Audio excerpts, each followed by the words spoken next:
Hello and welcome. The City of Flin Flon, along with the Flin Flon and District Chamber of Commerce, is happy to host a candidates forum this evening, the 26th day of April 2021, here at Flin Flon City Hall Council Chambers. Tansi, the Flin Flon District Chamber of Commerce and the City of Flin Flon acknowledge that we operate within Treaty 5 territory and the neighbouring Treaty 6 territory, which includes the Lake and Daenerre Beach, as well as the homeland of the Métis Nation. I am Dianne Russel, the co-president for the Flin Flon District Chamber of Commerce and a co-moderator for this evening. I'm going to pass it over now to Kory Eastman. I am Kory Eastman, also a co-president of the Flin Flon District Chamber and co-moderator for this evening. We have 4 candidates that are running for election for 2 positions on the City Council, and we are going to hear from each of them with some pre-arranged questions that we have given to them beforehand, and hope to give them an opportunity to introduce themselves to you, and you can make an informed decision on May 12th. First thing we'll do is let everyone just introduce themselves.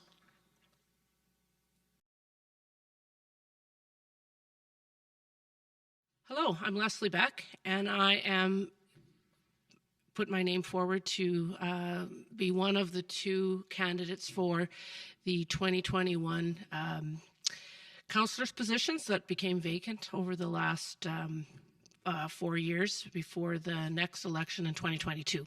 So by way of introduction, in 2014, I did run for Flin Flon City Council, and I was successful in that bid. And I did spend from 2014 to 2016 on City Council when I decided that I would take a shot at provincial politics, and I removed myself from the council position. So I basically took a couple of years to decide whether or not I was actually going to be a full-time resident of Flin Flon or part-time, living in cottage country, which would not make me eligible for a councillor. So now that we've kind of put ourselves back into the fold of the community, I would like to put my name forward. As a kind of an introduction to possibly in 2022 put my name forward for mayor, which is another position I did try for in 2010. So I'm married. I have a husband who's been here since 1974. I've been here since 1986. We have 2 children that were born and raised here. And by way of background, I came here with the RCMP, and since retiring in 2007, I have introduced myself to the healthcare system, mining industry, education system, and currently I am working for Census 2021 as a crew leader, which I am learning a lot about the area. My name is Bill Hanson. I grew up in Flin Flon. I was born and raised here. I did leave for 10 years, but I've lived here for about 35 years in the last 35 years. I do have a real passion for this community. I grew up with many great heroes. I grew up with the Ivor Hedmans, the Tony Spooners, the Ma Creerars, the people that gave back to our community in a huge way. And I believe it was Gordy Mitchell that is the first one that ever said to me, Bill, you've done well in this community. You need to put something back. And I had never thought about it before that. It had never occurred to me to run for City Hall until Gordy Mitchell said that to me. And so that's what I did 20-some years ago. And I didn't run in the last election because I didn't have time, but things in my life have changed, and I do have time again, so that's why I'm here, and for personal reasons. Hi, I'm Carrie Hume, and I am running for City Council because I am passionate about Flin Flon, and I've lived here for 38 years. There's been a lot of change, a lot of loss. COVID has put everything in a tailspin. But I think I really hope for the community that we can stay positive, and once this thing starts settling down, getting back to what I was looking at today was our community plan, and I know a lot of work had gone into that and a lot of discussion by the citizens of Flin Flon about every aspect of Flin Flon. And I would be hopeful if I was elected that I could help keep that ball rolling, even with all the changes that's going on in the world. You know, it's going to changes how we're going to interact with communities and business and industry and everything. And that's about it. Hi, my name is Tom Therien. I am 62 years of age. I'm married to Dianne. We have one daughter, one son-in-law, 3 grandchildren, and 1 great-granddaughter who's a year and a half old, so quite proud of that. My biggest thing is I came here in 1989. I used to be an auditor with Federated Co-op, so I'd audited this co-op in Flin Flon before, and I really liked what I saw back then. So when I had the opportunity in 1989 to come to Flin Flon, I came. And I came here for 2 years, and 31 and a half years later, this is my home. So it's a place I love to be, and hope to stay here for many, many, many more years to come.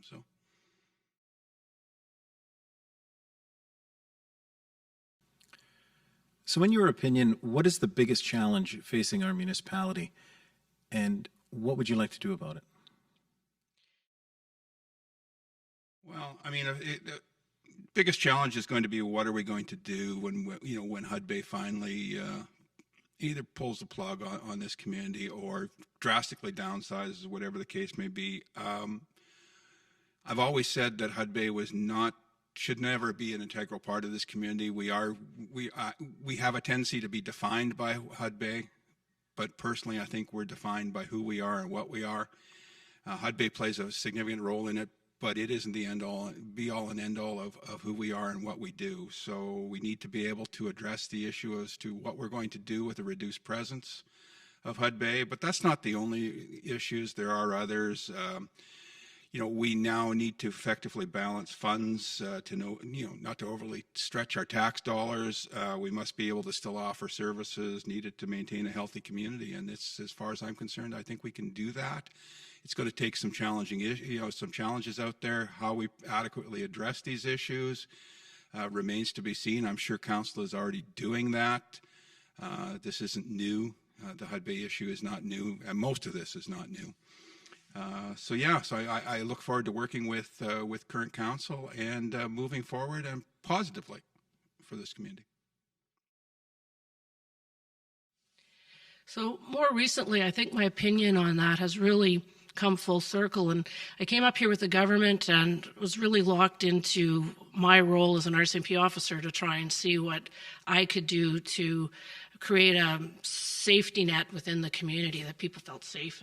And I think we've kind of come full circle. So my passion is coming back to really wanting to focus in on what do people in this community need to make them want to stay here. So I am really focused now on the challenges that the governments are giving back to us, our civic leaders, in that recently Bill 64, healthcare challenges where we're not really invested anymore in our being able to access things, having babies, being able to get diagnostics specialists here within the community.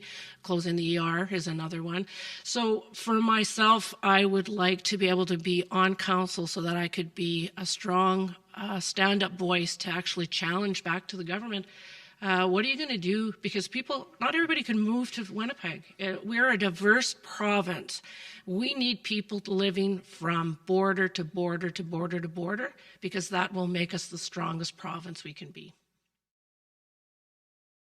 The biggest challenge facing our community right now, and always has been a huge challenge in the last number of years, is our infrastructure. I was part of planning for the new sewage treatment plant, although I was not part of doing that. I was part of the sewage treatment plant, which we didn't need, but now that we have the best drinking water in Manitoba, we have the most efficient, most up-to-date water treatment plant there is. But it's great that we have those things, but we have so much infrastructure, so many pipes. I believe there's still wooden water lines in this town in various places. We find them occasionally, and when they do, they take them out, they change them. When I first got on council, there was not a plan for sewage and water renewal, and thankfully, previous councillors to myself, like Dave Law and Dave Kennedy, got a vision for that, and it was easy push those agendas forward. And I think to this day, that is still our number one priority because, and you know, our streets are getting rougher and rougher all the time, and we can't fix them until we fix the water lines and the sewer lines below them. If you don't have water coming into your house and sewer coming out of your house, you're in trouble. 3 years ago, we almost lost the entire uptown because of antiquated equipment. Now, fortunately, right after that, that was repaired and taken care of, and number 3 heating plant is now brand new and backup generators and everything. So that's a huge part of our infrastructure problems. Well, I'm not quite sure about what is happening with Hud Bay. You hear different things. That is a big economic part of our community. But I know, having been with the Arts Council, there's been lots of discussion about if that did slow down. I don't think it will. I think it's a time of change globally, and I know mining is an up and down industry. And mining companies have to look at cost-effective ways to run, and they're not going to put their money in places where they can't do good business. But on the flip side of that, I think there's been a lot of engagement of different the communities, Flin Flon, Creighton, and Air Beach, about, you know, what can we do to keep going and to entice, you know, business to the community, diversity, just that sort of thing. And I'd like to, you know, roll up my sleeves and really get into that. I've had 38 good years here, and I've had, when I've been far away, I'm like, oh, I can hardly wait to get home to Flin Flon. Mm-hmm. So that's about it. Good.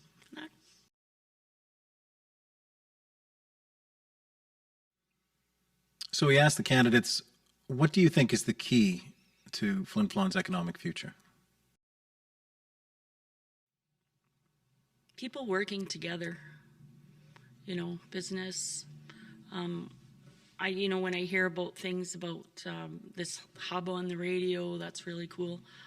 I've been involved with, but not hands-on so much because of COVID, but the making of this Uptown Emporium 54, that different, I believe the chamber was part of that, the hub, and of course the Arts Council. And I think it's really unique. We really have to think outside the box, and that's the Emporium is an example of moving forward and being innovative in a tech world, which I am not a techie person, but I'm trying to learn.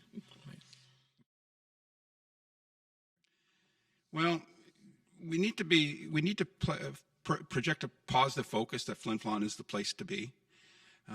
We must look at attracting alternate businesses. We have been getting some. We need to continue to get more.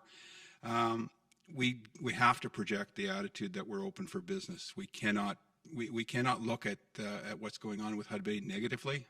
We have to grow from it. And if we believe in this community, I think we can do that. It's going to be challenging, but I believe we can do that. So, my opinion on that has not really changed over the course of, the 30-some odd years that I've been here. The key is partnerships. It's about working together. It's about encouraging people that if you want to build a pool, who stops you from doing that? Who stops people from engaging in their community to do what they feel passionate about? Are we going to be successful with raising money and getting government on board? We don't know unless we try. So partnerships, working together with other governments, like getting together with the PAW, getting together with the Chamber, getting together with those people that are already engaged in the community is key for any infrastructure motivated community that really needs to stay within its ability to be strong and keep the growth that they need for business, for education, and to bring people in here to live and stay and retire. So I guess the key for me is partnerships. That's a pretty loaded question. I mean, I really hope that that the government, that the provincial government and federal government put sponsorship behind more mining, more exploration towards mining, because we all know that there is a ton of ore still left around this community, and that HBM&S might not want to process that ore, but it's there, and I think that we just need to find it. And the other thing, we're not pushing tourism enough. I think Flin Flon has a huge tourist section. Now, mind you, during COVID, it's been a tough gig, especially for our tourist operators around town. I mean, the lodges, the fishing guides and whatnot have had a tough go of it, and hopefully that, this will be over soon. But I think we need to promote our community, tourism in our community, way more than we have. We need to have more tours about, where the first steak was over by Super K. I saw it as a child. I remember it being there. Where the trails, go. There's tons of skidder trails around this community that have been turned into skidoo trails and walking trails and hiking trails. And I think we need to push those things more than we have. I think that Flin Flon is always going to be a bedroom community to the mines in Snow Lake and whatever mines pop up around here. So, as to whether that's the be-all and end-all, I'm not sure.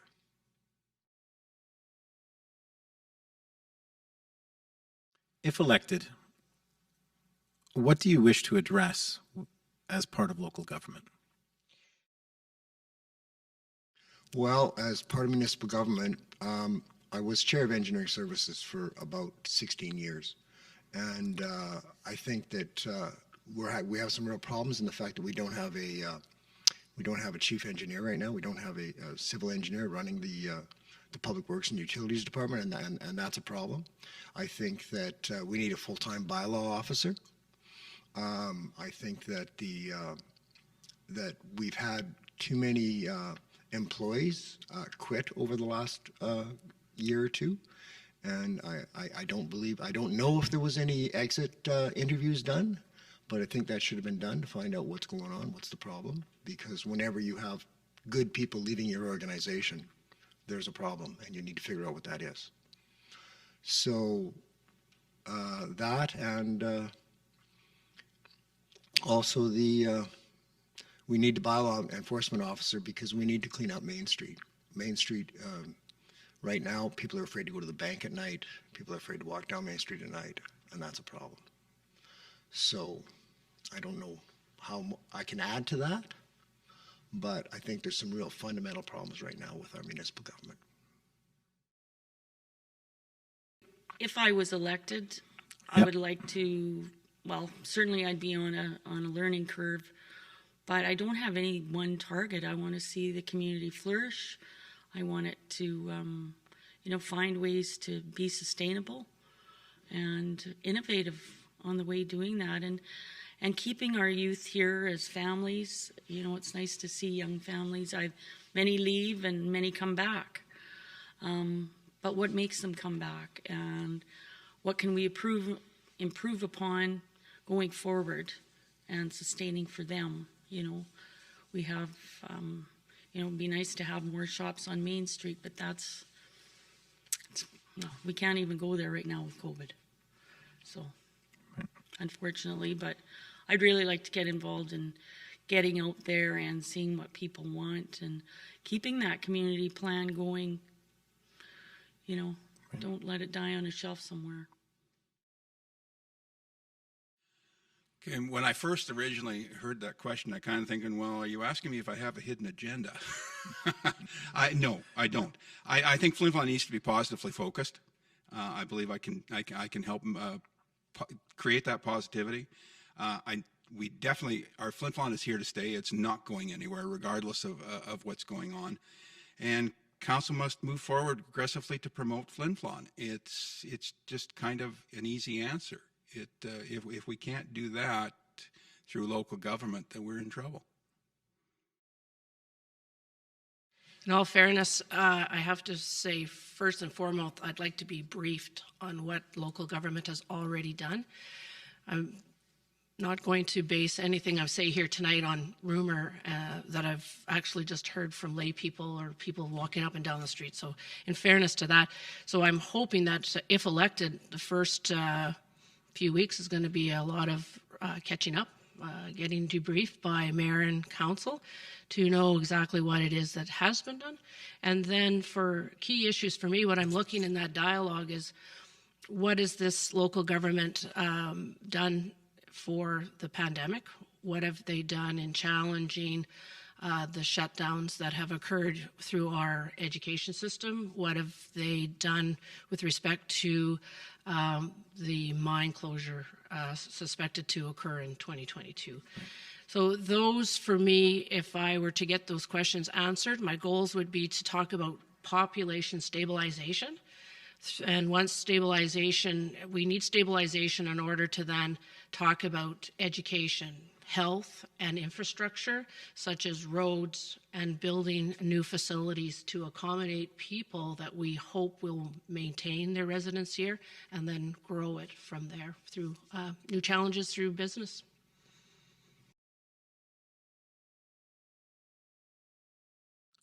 What do you think the city could do to help deal with the downsizing of Hud Bay in our community?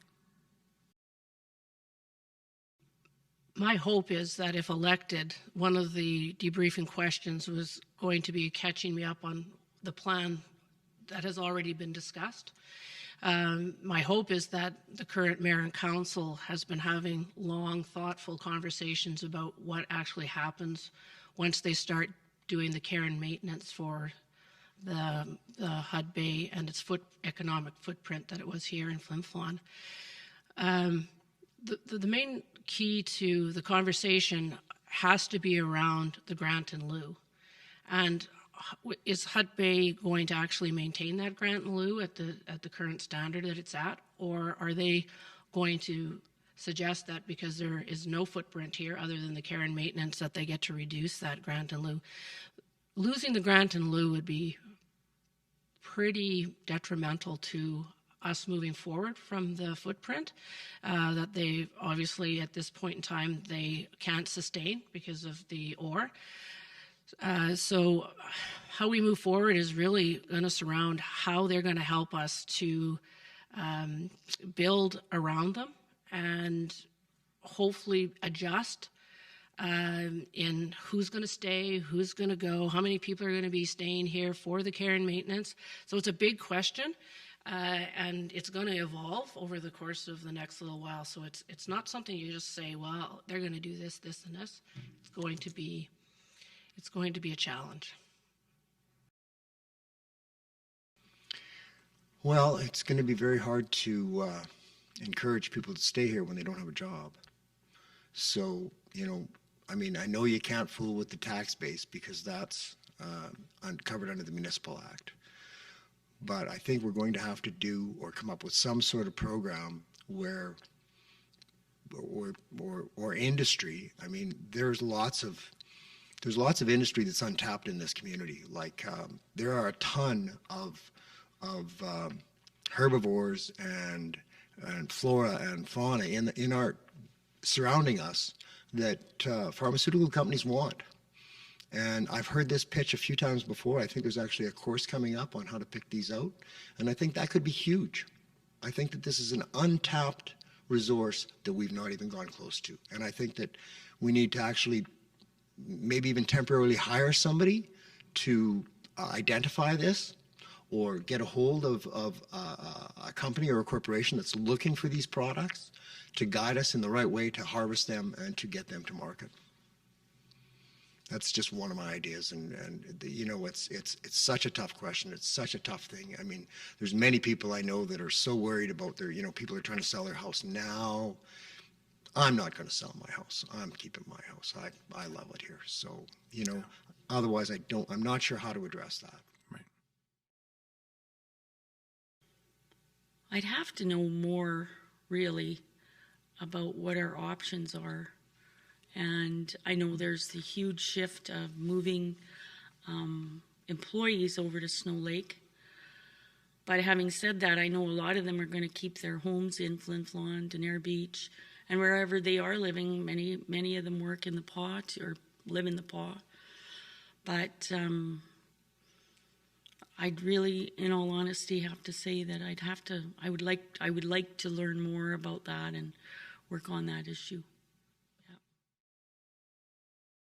Well, if we're waiting now to address that issue, we've waited too long, for one, and so I seriously believe the council is working towards that presence. But there are things to consider. Yes, we are going to be losing 777 mine. That's a given. But there's still going to be some presence here with Hudbay currently. They're still operating some administration office, for example.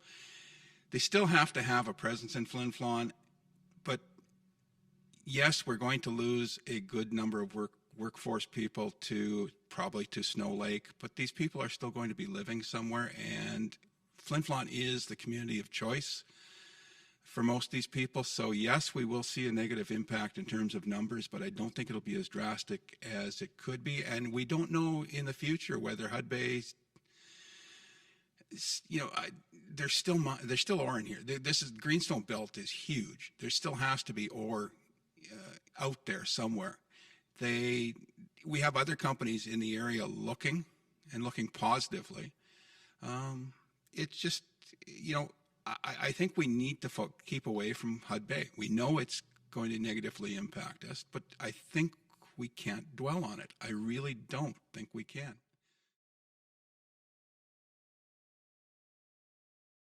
So we're wondering what you think needs to be done or investigated to help revitalize our Main Street area. This has been a concern for many years. I mean, we've had no clear-cut solution, but it's not the same problem as what it was before.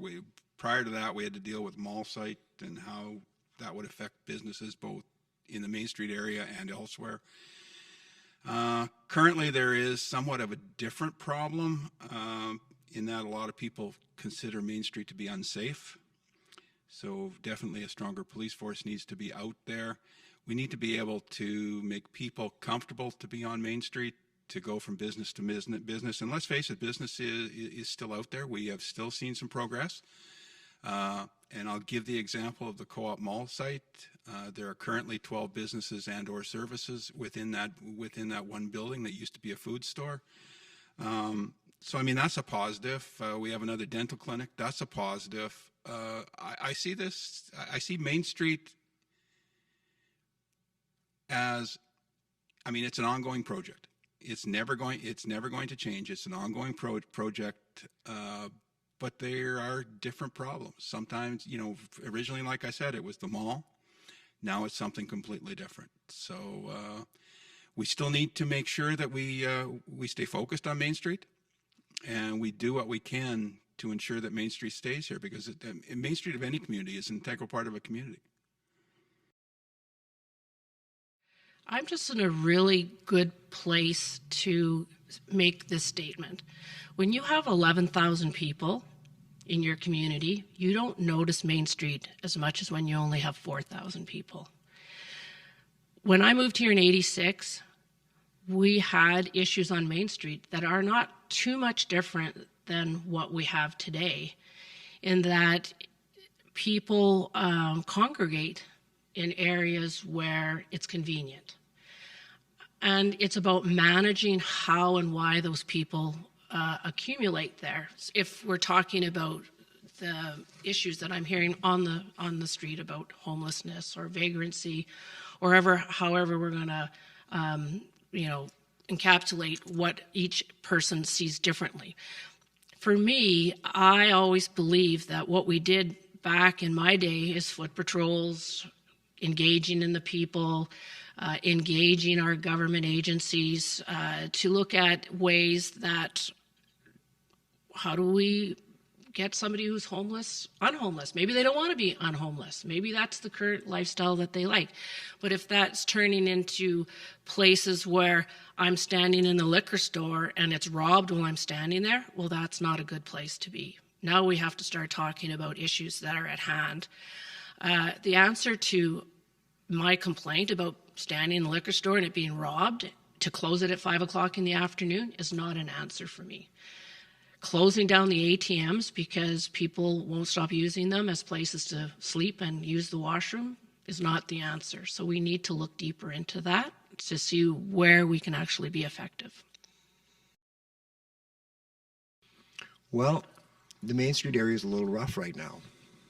And, we do have bylaws in place that compel people to fix up their buildings. And I think part of the problem is that some of our buildings are a little rough. But on the other hand, there's government grants, or there's hydro grants. Like if you're going to reside your house, throw some styrofoam under it. Boom, you can get a grant from that for hydro. If you're going to dress it up, make sure that it's energy efficient, because you can get grants for that. The other thing about Main Street is, like as I said earlier, we need a bylaw enforcement officer so people aren't afraid to go to the bank at night. We need to deal with the poverty that and the street people that we seem to be coming across, that seem to be a growing group. And I don't know what other communities do. I think that we need to ask those questions. Because this is becoming a real problem in our community, a problem that I never saw until the last number of years. So that's a huge part of Main Street revitalization. Encourage people to fix up their buildings. Well, having been here for a long time and watched the downtown change over these many years, but I would really like to get a can of paint. And, you see those commercials from Newfoundland and all the buildings are a different color. I'd really like to get a task force together and, think outside the box. What can we do to really make it nice if someone's coming down the perimeter? Go, wow. Right. Look at that. And wow people. And I know there's art things going up. And a lot of work has been done to beautify it. And of course, the radio, I love getting out of my car and hearing the radio, local radio now. I think that's really cool. So I would really like to, I know over the years that people used to say, well, if you paint your house, your taxes are going to go up. I painted my house and my taxes did not go up.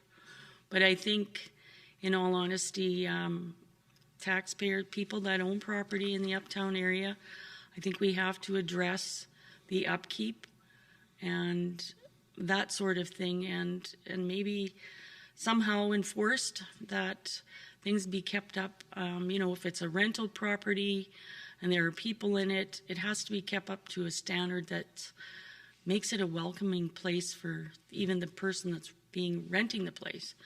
I think it would really help if we could get people on board by not forcing the taxpayer to do something, but certainly needs something to be done because it's really falling down.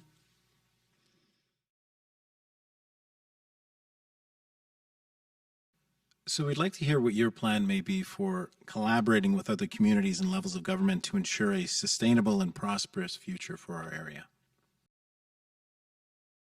Well, I'm a little bit familiar with Manitoba Association of Municipalities. I've done some reading up on that. Certainly that's a catalyst to move government.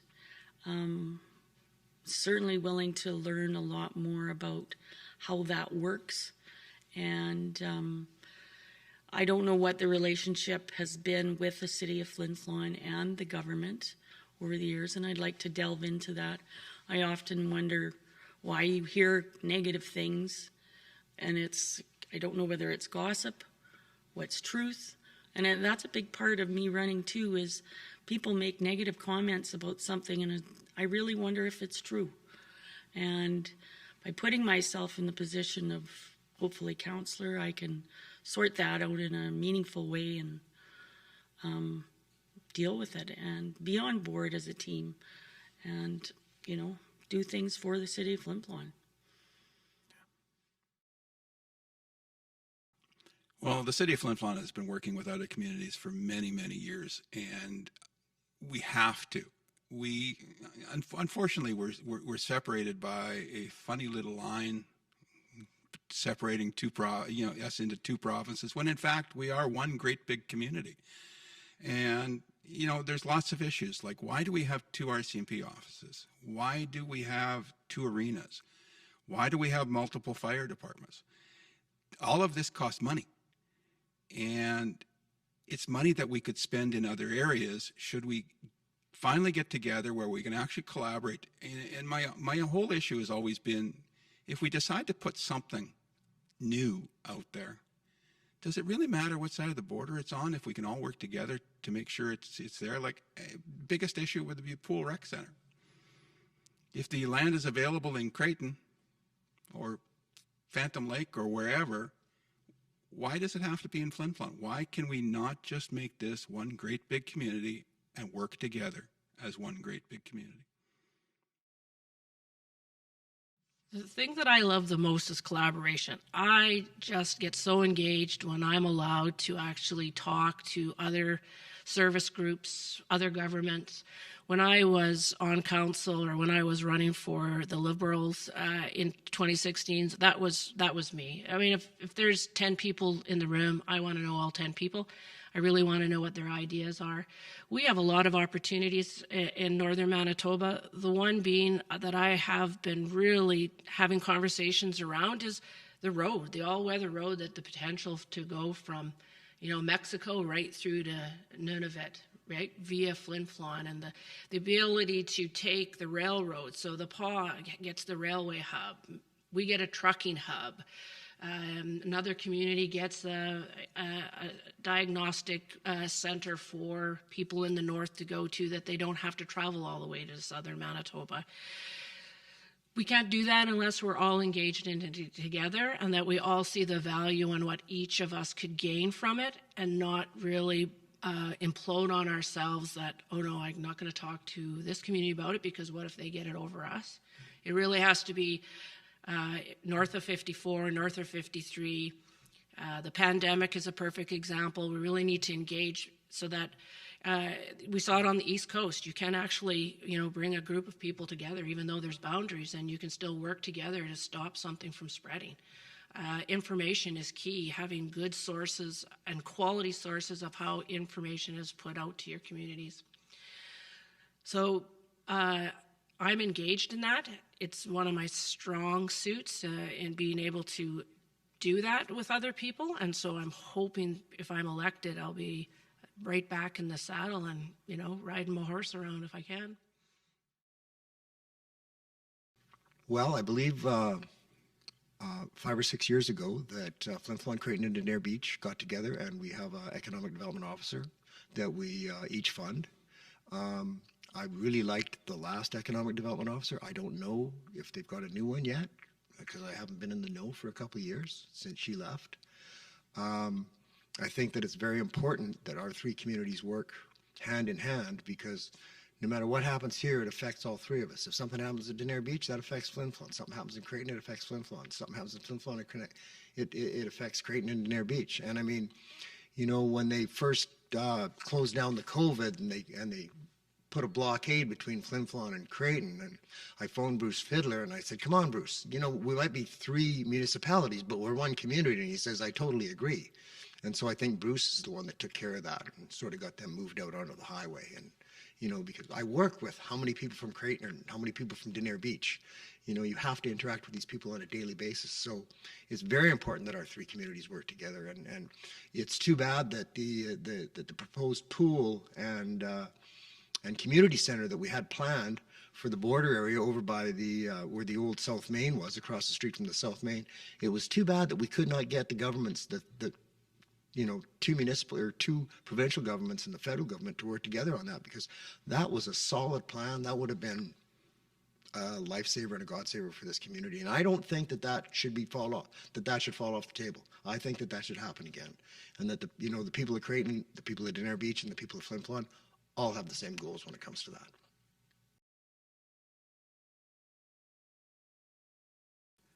What specific focus do you have for what you'd like to accomplish in the next 2 years?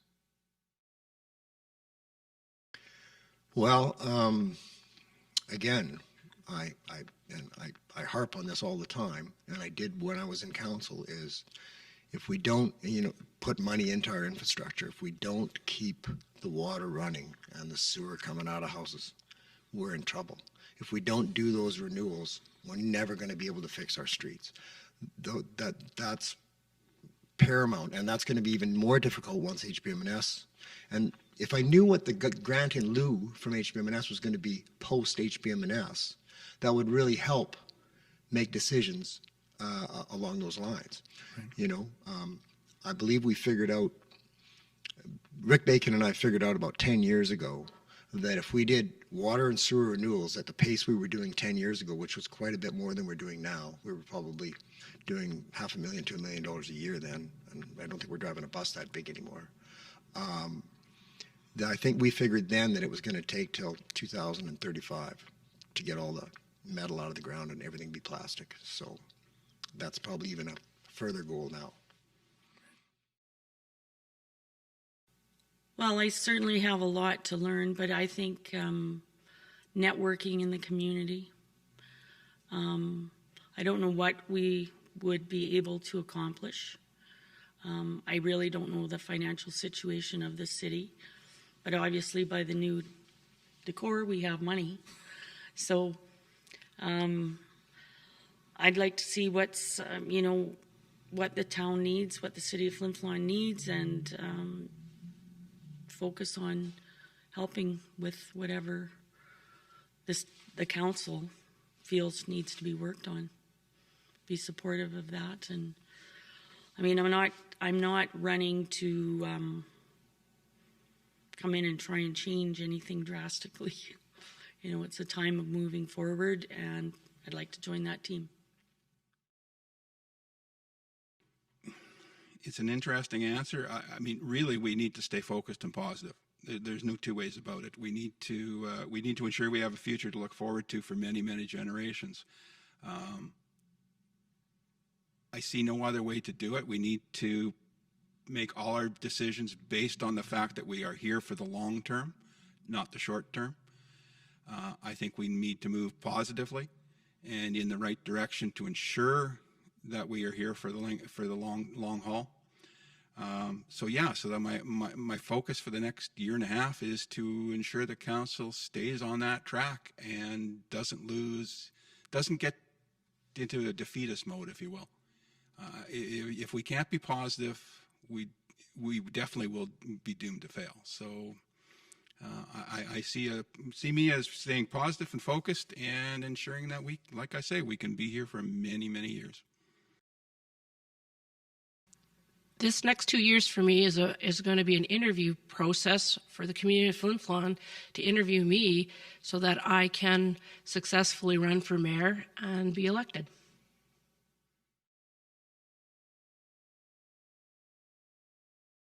How do you envision communicating with constituents who maybe do not have access to the internet? The way I always have, by being out and present, walking up and down Main Street, always having a kind word and a smile on my face.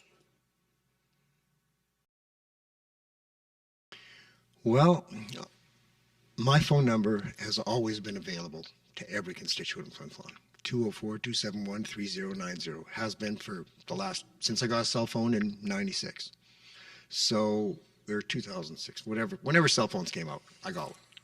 And if you can't get a hold of me through social media, I've answered the phone many a time at 10 at night. Not much after that though. And so I'm very easy to get a hold of, and I'm very approachable. If you see me on the street and you have a question or you have a concern, walk up to me, ask me it. I'm very approachable. I do not care who approaches me and when. I will try and do my best to take care of those people. I put a lot of thought into that, and I thought of, public engagement where maybe, as a team or with the blessing of the team, that someone would go out and engage the senior citizens where they are, be it going to visit one of the, where they live, and spending time and maybe sending out survey sheets and, following up on that sort of thing. What do they need?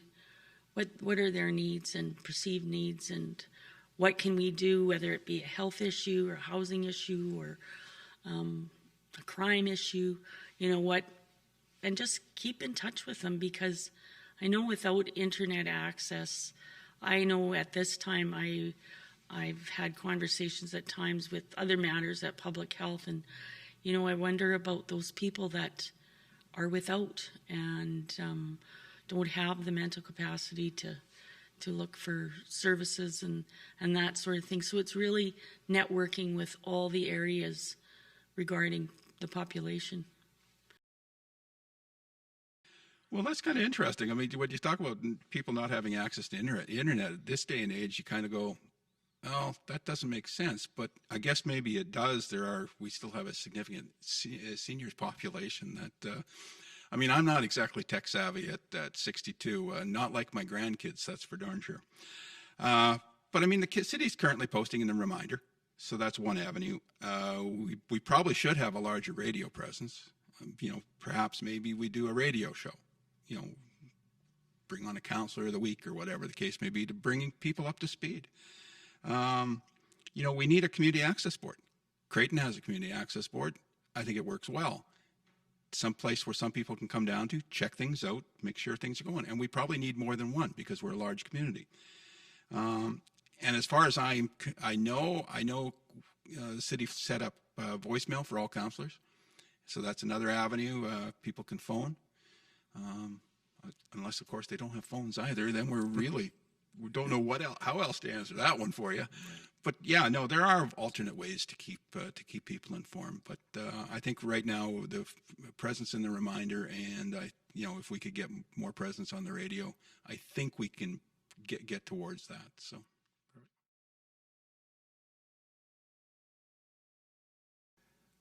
There is maybe a perceived split in the community regarding the plan to build a new pool versus saving money by not investing in new recreation areas for the community. Where do you stand on this issue?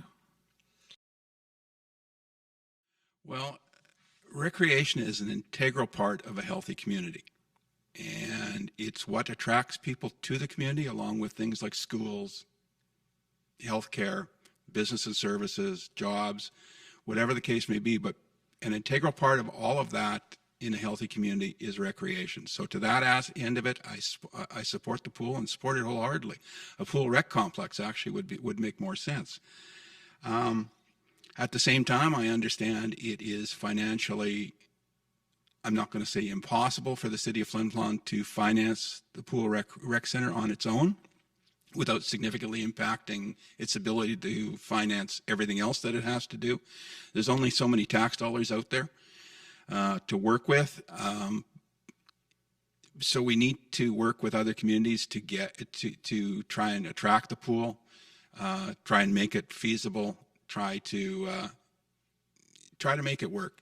It was sad when the pool had its issues, sad when the roof collapsed, but we need to move positively forward. And I do believe a pool rec center is integral to this community, or any community for that matter. It's just something that we need. We can't sit back and not have things to do. I mean, we have a strong arts and entertainment presence in the city. Recreation is another strong one too. So I really do support the pool. I know it's financially an issue, but I think we can work at it. I talked about this earlier, and I stand by. I will never stop people from engaging in their community and things that they're really passionate about. The tough part is that once you're a councillor or a head of council, you really have to then look at the parameters of what that fundraising is all about. And in Flin Flon, the challenges are about infrastructure. Do we have the infrastructure to put, 1 million gallons of water on top of? Can we source that out? Can we actually hire people to maintain that over a course of a day or a week, a month, however long it takes, how many hours you're open? So there's a bigger question in that question, but I personally will not stop anybody from coming forward to say, we need something, we need a movie theater. Well, if you can put the plan together and we can make it work, then we're going to get a movie theater. We definitely need a pool. I mean, we've had one since 72 or 4, somewhere in there. The original plans for that pool are downstairs. They were drawn in 1965, and it was a stellar building. Block, brick, beautiful facility. Unfortunately, by the time they got around to building it, the cost of that building went up exponentially, and so they never did that model. They did a steel can building with a pool in the ground, and we're paying for that today. Had we done the original pool, we'd still have it.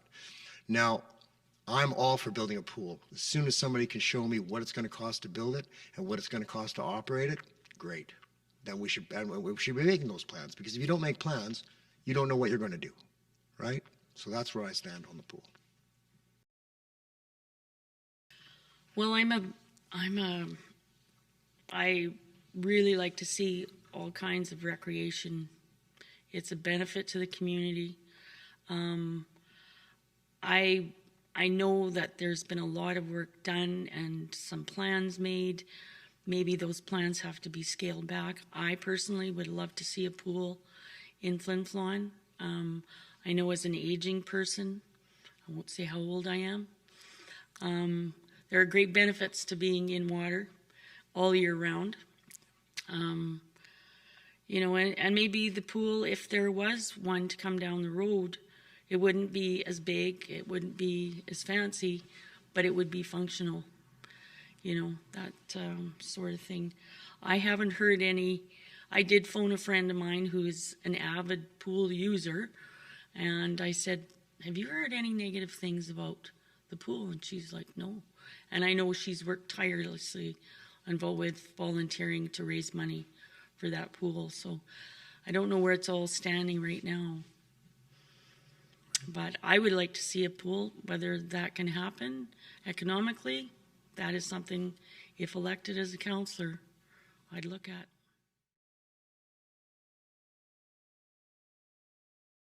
Well, we have appreciated your time in watching and the candidates' time in providing the information they have tonight.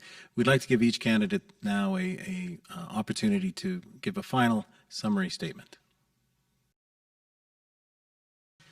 Well, I guess I would like people to vote for me. I think I know the heartbeat of Flin Flon. I've been here for a long time. I was in a very public job for a long time and heard concerns about all kinds of things. My ears are open to people. I want to see good solutions to problems going forward, whatever that may be. COVID will be over someday, and I'd like to see people be engaged and happy and, you know, have this dark cloud move away from all of us. And then we can start looking at the good things and get back to those, you know, moving forward as a community and communicating. It's been very hard for people to communicate and get out. And I know I was even approached, said, how's your campaign going? And I said, what campaign? We can't get out. You know, we can't go shake hands. We can't door knock, all those sorts of things. So I really appreciate you guys putting this together. I think what a great idea. At least you can be heard this way. And like I said earlier, I sure enjoy the Johnny Social Club shows, and it's only by this equipment that they happen. So, but I think I would do a good job for the voters in Flin Flon, and I work hard. I have a lot of legal background. I'm a quick study on law, regulations, and that sort of stuff. And I know that guides and governs the governance of the town. So vote for me. Well, I'm a firm believer that if you have the ability to vote, you should vote. But I'm also a firm believer that you should vote for who you wish. But really, on May the 12th, please come out and vote. And if it's for me, great. If it's not, I think we'll be fine. I congratulate all other three opponents. to this, forget putting their name forward. It truly is a great thing that we have, the ability to elect as opposed to acclaim. And again, I wish my my opponents well.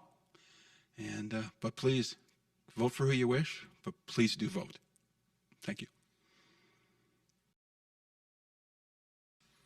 I have a vision. I see the potential, and I want to see that potential grow into population growth, business growth. I want to see it grow into people really wanting to engage us locally and in ideas that we can make this community the community that it is and better. This community is wrapped in heritage, but we have to remember that every yesterday is heritage. Okay, so at the end of the day, all I would like to say to the people of Flin Flon is that, you know, I never give up. I never quit. I'm always accessible. I will listen to what you have to say, and my yay is yay and my nay is nay. If you have a good argument, you can change my mind, because if you can't change your mind, you can't change anything. I believe that, you know, a lot of the people in Flin Flon have that confidence in me, and I would hope that they would get out and vote. The other thing I would like to say is to the younger people in this community, this is your future. You should vote. You should make sure, as if you're 18 years old, you should get out there. You should make sure that your voice is heard, because if you don't, then you can't argue. You can't, if you didn't vote, don't come to me and start complaining, because, you know, especially if you tell me you don't vote, I'm going to walk away. But it's very important. And to the younger people in this community, you better start having a say, because if you don't, that might be taken away from you. So, yeah. And anybody wants to know what else I got to say, just go to Bill Hanson for Council, and I've got a video blog on there I've been doing for the last week or so. So, yeah, vote for Bill Hanson. Thanks.